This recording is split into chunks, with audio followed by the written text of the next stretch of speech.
What's up, guys? My name is Zavier Gussett. I'm on Call the Huddle here with UAB defensive end Alex Wright ahead of the NFL draft. He's a beast. He's a big athlete, as you see. Definitely one of my favorite guys in the draft. So what's up, Alex? How you doing? I'm good. How about you? I'm doing great. I do want to start off with a quick few questions just to get my fans and the guys watching to get to know you as a person more so. Is that good? That's great. All right. So for the first one is a tricky question. Jordan or LeBron? LeBron. LeBron? Yeah, All right. How about Drake or Kanye? Drake. Okay. All right. I like those answers so far. How about Xbox or PlayStation? PlayStation. Yeah, PlayStation. PlayStation. Sure about that? I like that answer though. Yeah, because it's like I started out like I had the PlayStation 2, then I had like the Yeah, yeah. Xbox 360. So I was kind of Uh, back and forth, like back and forth. Damn. Now I rocked PlayStation my whole life, so I'm with you on that though. Yeah. What about Rihanna or Beyonce, real quick? Oh, that's a good one. I have to go with my girl Yeah. Riri. I have to go with my girl Riri. Riri? Yeah. I like that. How about Travis Scott or Future for the next one, real quick? Future. Future? Yeah. Okay. The last one, real quick, before we start to get into the actual questions. If you could play a position on the field other than linebacker or defensive end, tell me what would you pick and why?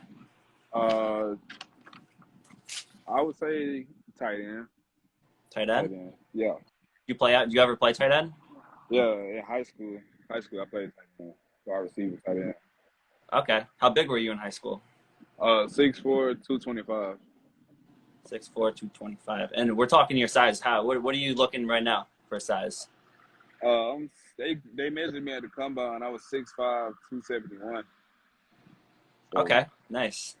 Definitely a big guy, a crazy athlete too. We're going to talk about it a little bit. So, first off, I just want to talk about the excitement of the draft for you. Tell me what this has whole been like, this whole process, being so close to a dream come true. I mean, it's been real busy for real, for real. Just keeping my head low. You know what I'm saying?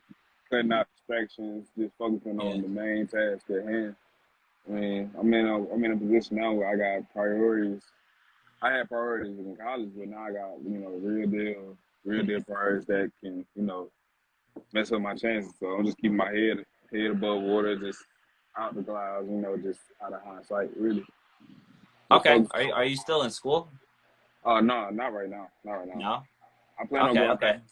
I plan on All going right. back after the season ends and starting enrolling in classes and stuff. I just gonna see how the first season is gonna play out, and then that's where we're gonna go from there. Okay. What was your favorite team growing up, Alex? I know you're from Alabama. Did you have a team growing up? I really didn't. I really didn't. That's the crazy part. I was really much of a spectator. Okay.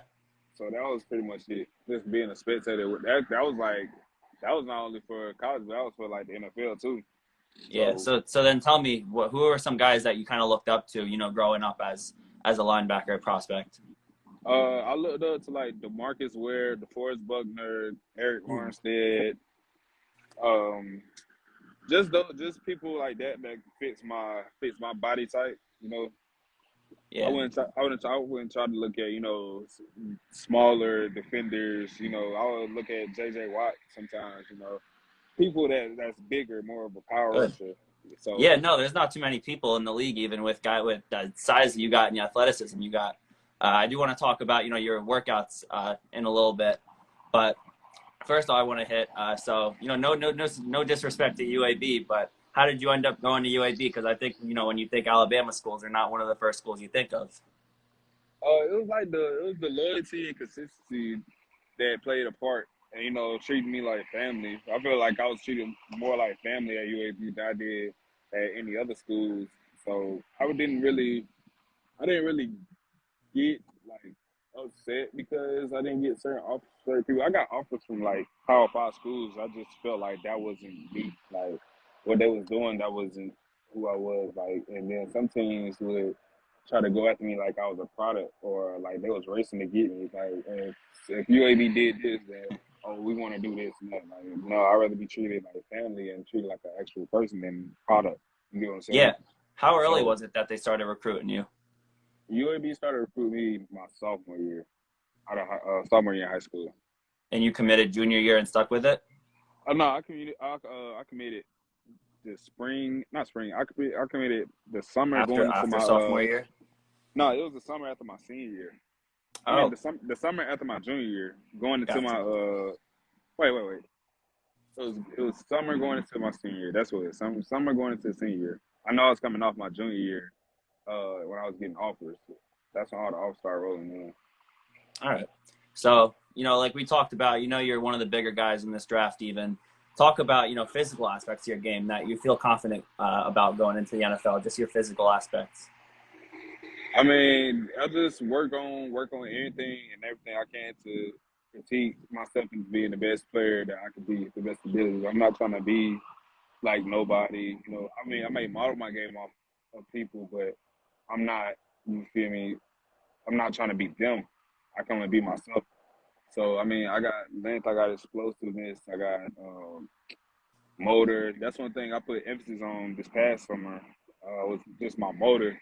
I wanted to be around the ball as much as possible.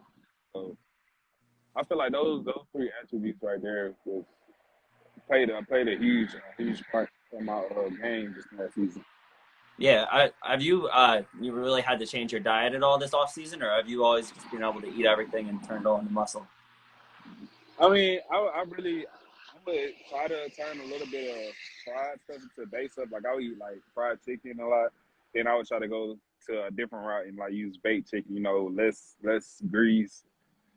Grease is Yeah. like fat and all that stuff. So like I know protein part of that wise. That played a big part.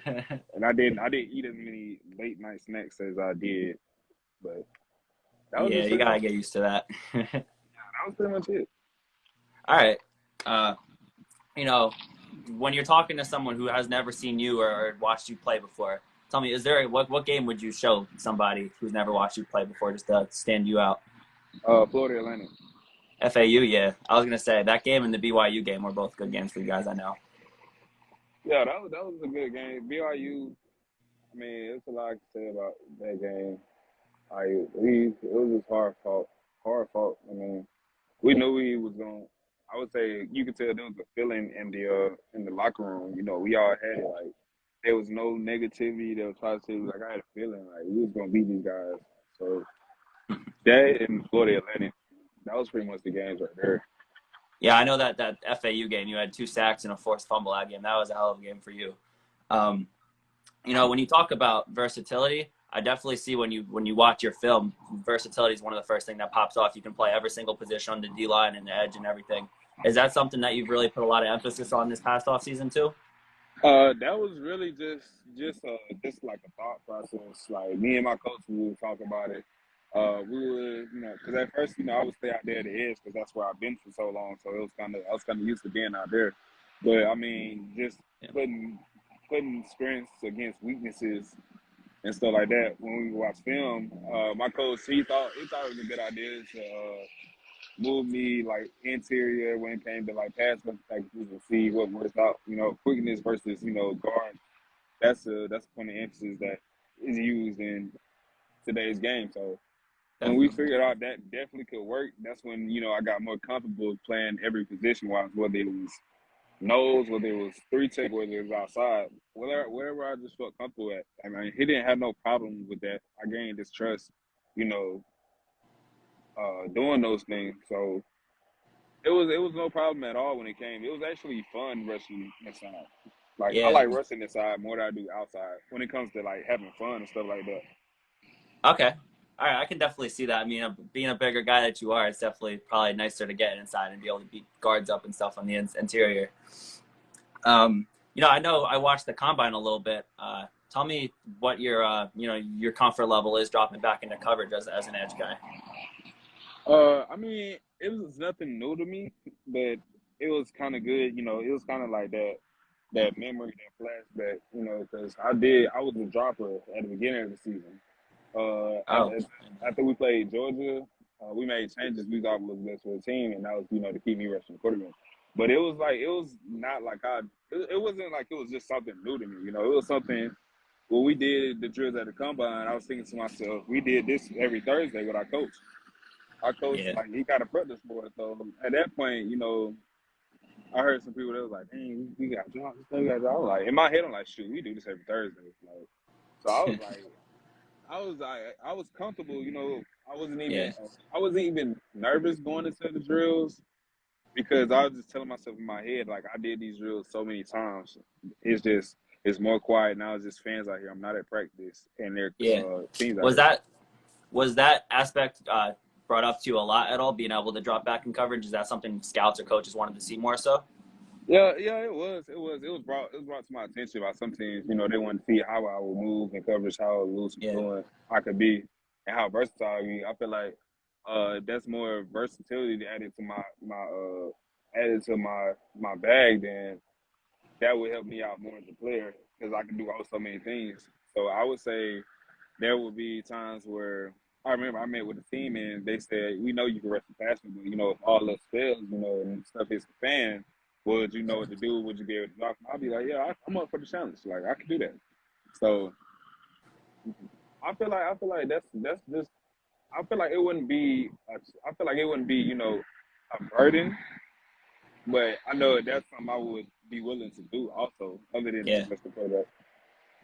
Okay. Um, so we talked about the combine a little bit. I know you hurt yourself on the bench, I think, right? Yeah, You all yeah. good from that? It's just day to day right now. It's just some days it's like I feel like a little tug in the shoulder. Some days it's just sore. Like right now it just feel that bad today. So it kind of messed me up a little bit on a mental standpoint. You know, after myself, I, I just had to get myself back to. I just basically had to just start myself over. You know, just mentally wise. So at first it was like when I first heard it pop, I was like, I just stopped, you know, because I didn't want to rush anything. Because if I would have Yeah, rushed it, it probably would have been bad. So I was just like, man, I don't know what's gonna happen. I just hope it's not too bad. Cause you know, after a while, when they got the MRI back, I was like, it's not feeling that bad. I just gonna go and finish the drills. If I finish drills, it's not gonna be that bad.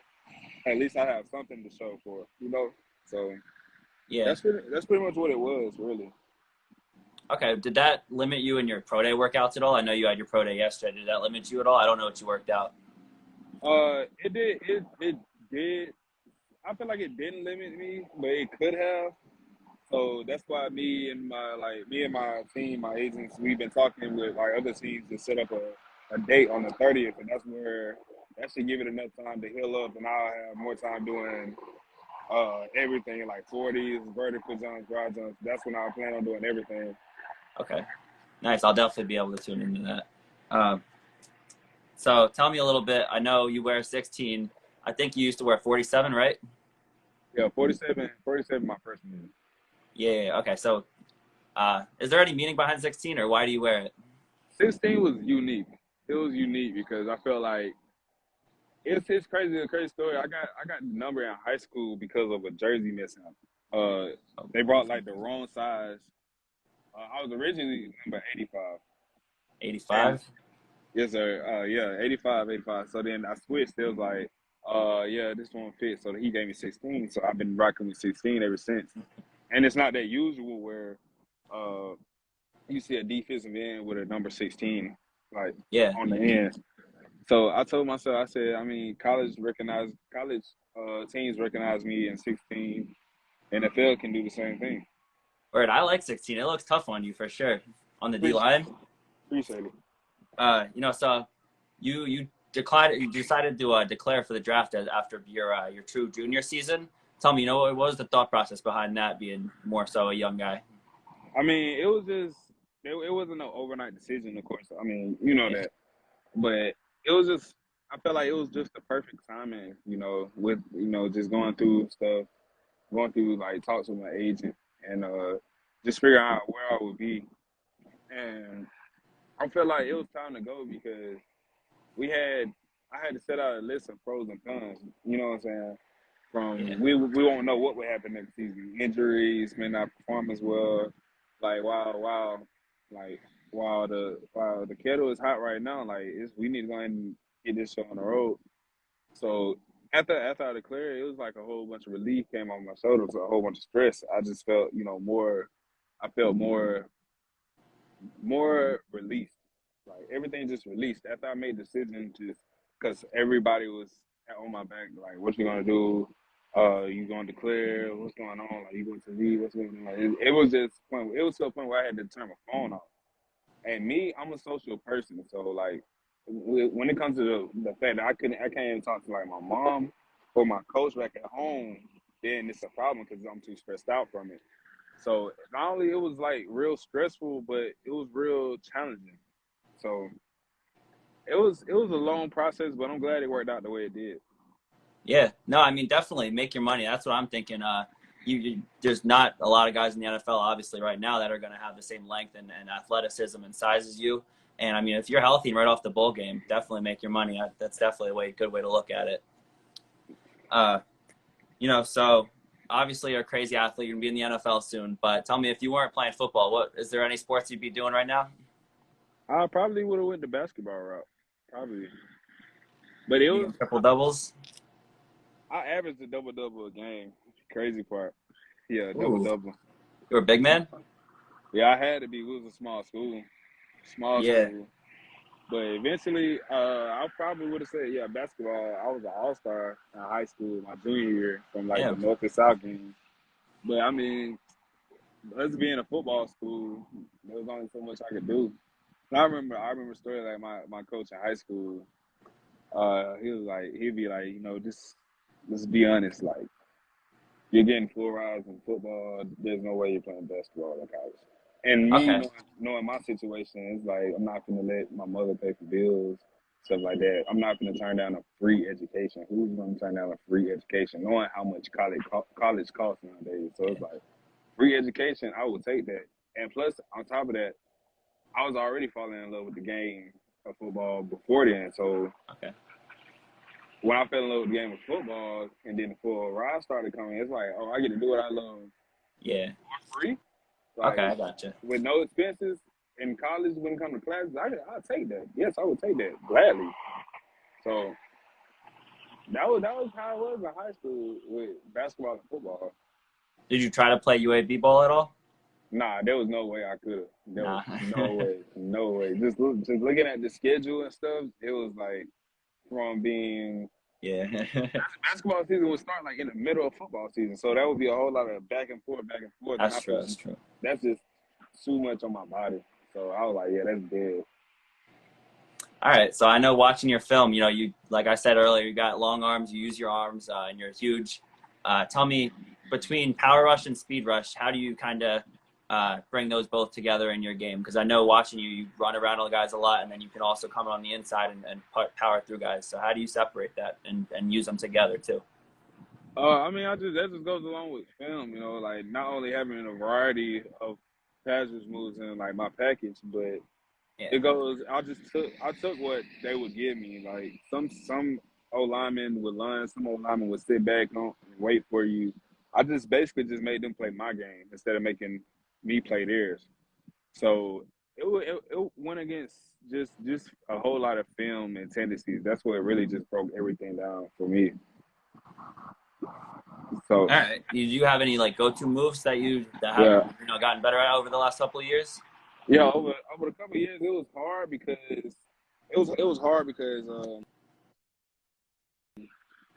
just me being a power rusher, because I would try to bull rush a lot when it came to like my freshman year. So I just had to make the decision to where I was like, I don't want to put myself in film and be like, oh, he's power rushing a lot. They know what he does. He does this, he does that. So I would try to mix my game up a little bit and try to give them like curveballs because, oh, you would think I was bull rushing. No, I'm not bull rushing. I'm using finesse this time. Oh, you would think I'm using finesse. No, I'm bull rushing this time. So I would try to make them guess on what I had going on. But it was Okay. kind of, but that's pretty much that's how I would use it. I just let them play my game. I'm controlling what's going on, not Okay. the other way around. Yeah, I like that for sure. Tell me, going through the combine and just this offseason in general, has there been like a certain thing or two that you picked up on or learned from somebody that just sticks Uh, out? just the same players. I try to model myself after how they use a whole lot of power when it came to their arm. So I just tried to model as much as I could, but being able to train for the combine, we didn't have certain times. That's like right now. After when I get done with the combine and tests and all that, that's where I would make the transition to football training instead of combine training. So hopefully, we could I'm gonna focus more, on pass rush moves. I'm gonna focus more on the game than just running and changing directions and times and stuff like that. Okay. Tell me, just through all of this, what has been able to talk to multiple teams been like, and what has that been like for you throughout this whole process? It's been kind of a crazy feeling because you got coaches that been coaching for a long time, and some of the coaches that I've met, I watched on TV since I was like 14, 13, 12. Yeah. So when I met, meeting people like John Harbaugh, Pete Carroll, Mike Vrabel, who else? I met Matt LaFleur. Like it was kind of a crazy feeling because it's like, wow, like. But I know it's going to transition from being like, oh, I see him on TV to that's coach. Yeah. So I mean, it was a fun experience, but it was like a process just dealing with the whole combine thing. Just I say the toughest part out of all was just your mental. Just testing and mental and stuff like that. Like on the field, it didn't have nothing to do on the field to me. I know being the mental part was gonna play a big role in what could make or break me and what could happen. So I know like focusing on the drills and stuff like that, I would just be like, I got this. I would be positive. I see myself killing these drills. I'm not worried about the drills. I'm gonna kill them. I do this. It's a reason I do this. I do this almost every day. I'm not going to worry about the drills until that day comes. But for now, I'm going to focus on my mental. I'm going to focus on what they throw at me, how they throw it at me, and I'm just going to handle myself. And that was the mindset going into everything. Okay. When talking to those guys, is there a certain thing that they rave about you, about your film, and say that they love about your game? It was just playing hard and playing like with a motor, playing explosive. That was the main thing they all had in common. They knew off the fact, like off film, they knew I played hard. Yeah. Okay. What about weaknesses? Is there any weaknesses to your game that they may have brought up to you at all? Of course. Something they want to see more? Of course.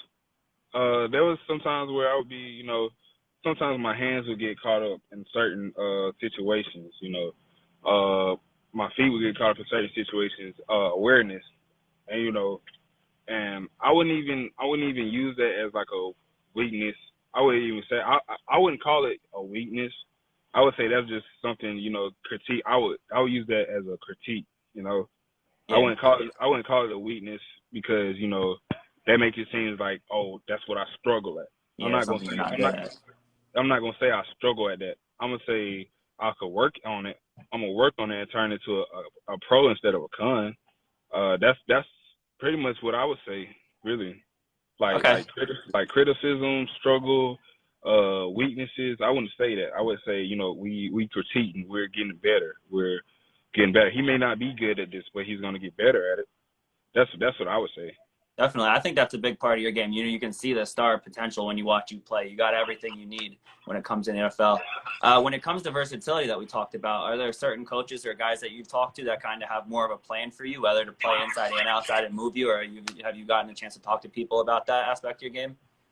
I talk to teams about it. Some teams will want me first to take it down on the outside. Some will want me on the inside, and then they will want me on the inside on third downs because they see what I can do. But either way, I wouldn't mind where I go, really. I was just that type of player that you put me anywhere and I'm gonna make it work from there. Okay. I'm not gonna complain. Just tell me where I need to be on which side of the line, and I'm gonna work regardless. Okay. Now, when you talk about personally, tell me what aspects to your game do you think you need to work on more so personally when it comes to you? I feel like I need to be more vocal at times. Okay. That's what me and my coach would put emphasis on, just not me being with the team, but just me and him, just having a one-on-one. And it was just like, yeah, you just be more vocal. That's one thing, because you lead by example. Like, I lead by working. I lead by physically. It's just the vocal part that needs to, that is behind that needs to come on a little bit. So it was just the vocal part. It was just mainly that.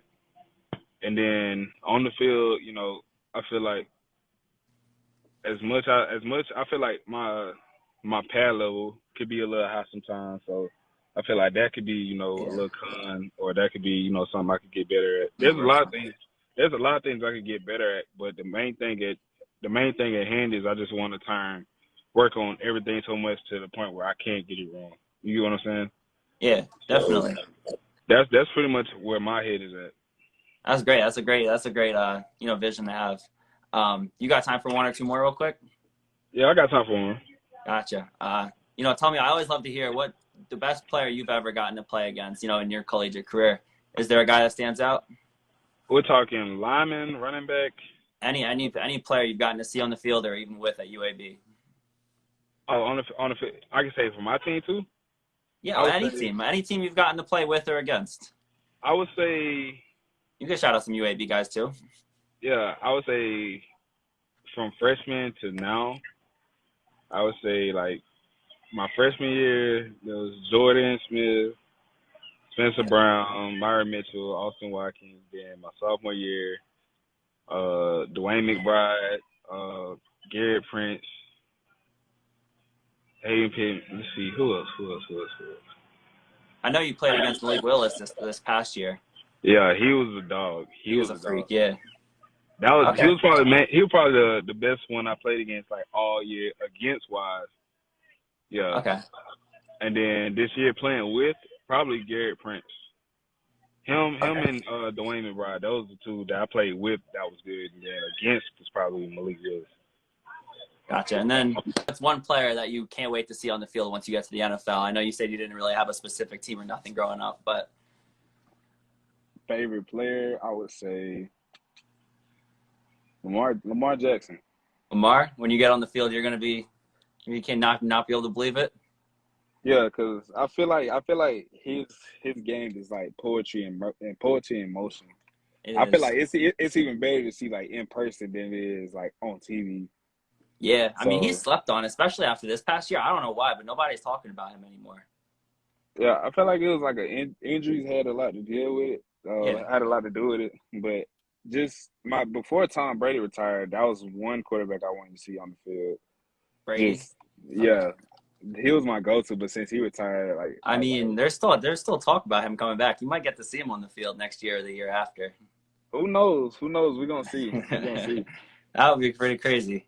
I really appreciate you taking the time, Alex. Sorry I had to cut out there, but I really appreciate you taking the time out of your day. I know you've been really busy lately. Yeah, you good. For sure, man. I'll be rooting for you all off season and going forth. You definitely, like I said, one of my favorite players in this draft. I appreciate it. All right, man. I appreciate you coming on. Thanks for watching, everybody.